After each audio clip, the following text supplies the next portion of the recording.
मी एक काम करते, माझ्या मैत्रिणीला बोलवते, म्हणजेच गंगूला. हॅलो गंगू, अगं पटकन ये ना, छोटी चक्कर येऊन पडली. काय झालं छोटीला? थांब मी येते. हा पटकन ये. काय झालं काय झालं?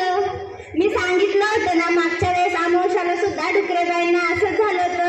तू चांगल्या तांत्रिकांना बोलवलंय का? मी बोलू? नाही बोलवलं, येतच असतील इतक्यात.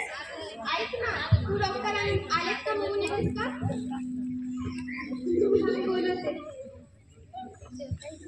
बघा आजी, तू कुठं होतीस ग? बघ ना छोटीला काय मी सांगितलं होतं या कांतीला, अमावस्याचं बाहेर फिरायला जाऊ नको. माझं कुणी ऐकतच नाही. तू चांगल्या तांत्रिकांना बोलवलंस ना? हा बोलवलं, येतच असतील.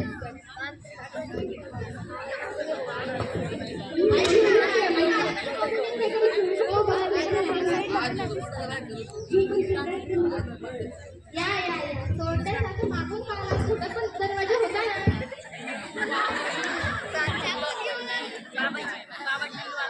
माझा उजवा डोळा फडफड करतोय. नक्कीच मला या दृष्ट आत्म्याचा वास येतोय. कदाचित त्याने पण तुमच्यासारखी आंघोळ केली नसेल. ए मूर्ख, असं बोलतात का? पाया पड त्यांच्या. बहुतेक हिच्या अंगात भूत असणार. माझ्या अंगात भूत नाही, तुझ्या अंगात भूत आहे.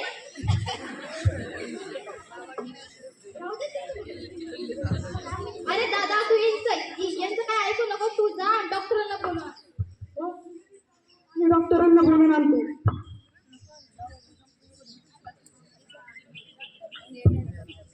डॉक्टर तुम्ही एकटेच आला? डॉक्टर तुम्ही एकटेच आला? माझ्यासोबत कोणाला आणायचं होतं का? आले ना माझ्यासोबत माझी शेपूट म्हणजे माझी नर्स. हो हो, मी पण आले ना. मी आणि डॉक्टर कुठे पण सोबतच जातो. हो ना डॉक्टर? हो ना सिस्टर. इथं काही कार्यक्रम चाललाय का? सर्व अंधश्रद्धा चालू आहे. तर वाटतं ही मेंटल हॉस्पिटलची पेशंट आहे. दिसायला तर कशी दिसतात. डॉक्टर, चला आपण पण बाबाच्या पाया पडून येऊ, म्हणजेच की आपल्या दवाखाना चांगला होईल. चला चला. बहुतेक यांनी आंघोळ केली नाही दिसते. माझ्या पायात तुमचा कोटी कोटी प्रणाम. तथास्तु.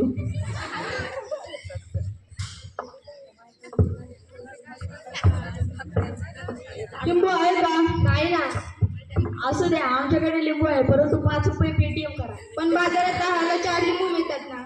हा, आमचा रेट आहे. अगरबत्ती आहे का? नाही ना. मच्छराची अगरबत्ती चालेल का? आम्ही काही इथं मच्छर मारायला आले का? आमच्याकडे पण मच्छर अगरबत्ती आहे.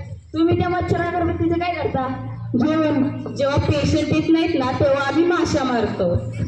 आपल्याला पेशंट येत नाही तर तेव्हा काय करता? लोक आमच्यापेक्षा जास्त तुमच्यासारख्या तांत्रिकांवर विश्वास ठेवतात. त्यामुळे बघा आता मी काय करतो, बारकी लगेच बरी होईल. डिस्को डान्स करायला लागेल.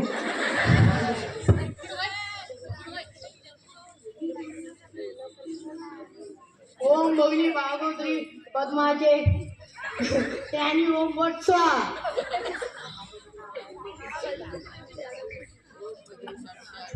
हा बघा नारळ.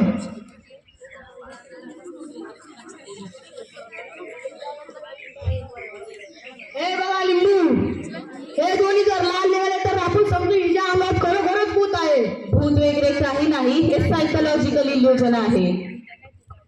सायकोलॉजिकल इल्युजन म्हणजे काय डॉक्टर? म्हणजे आपल्या मनाचा भ्रम आहे. डॉक्टर काय बोलल्या? डॉक्टर बोलले की त्यांना सायकल चालवायची. हो, आणि सायकल चालवताना आमच्या नर्स पडल्या, त्यामुळे काय पण अर्थ सांगतायत. यांना नर्स कोणी केलं? आम्ही पण त्याच माणसाला अजून शोधतोय. बघा बघा, नारळ लाल झाला, लिंबू लाल झाला, तरी मी म्हणलेलं हिच्या अंगात भूत असणार. बाबा, तुमची केमिकल रिॲक्शन तर खूप छान आहे. तुम्ही तर सायंटिस्ट असायला पाहिजे होता. यामागे भूत वगैरे काही नाही. हा नारळ आणि हा लिंबू हा मिथाइल ऑरेंज किंवा रेड कलरमुळे लाल झाला आहे. यात भूत वगैरे काही नाही. डॉक्टर, छोटीला काय झालंय? उन्हात खूप खेळल्यामुळे तिला डिहायड्रेशन व तिचा बीपी लो झालाय, त्यामुळे ती चक्कर येऊन पडले. नर्स, ORS चं पाणी आणा. डॉक्टर, मला माफ करा, कारण मी विनाकारणच घाबरत होते. बघा, जे काम तुमचे तांत्रिक करू शकले नाही ते काम एका छोट्या ORS न केलं. तुम्ही उगाचच घाबरत होता.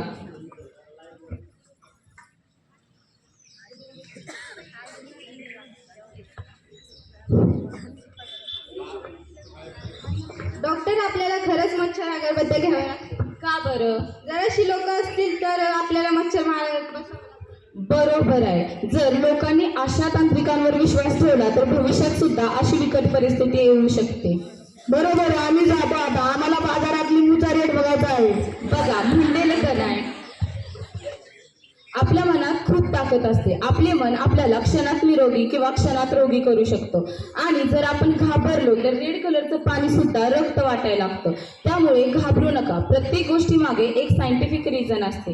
ते सायंटिफिक रिझन शोधायला शिका. मॅजिकवर नाही तर लॉजिकवर विश्वास ठेवा.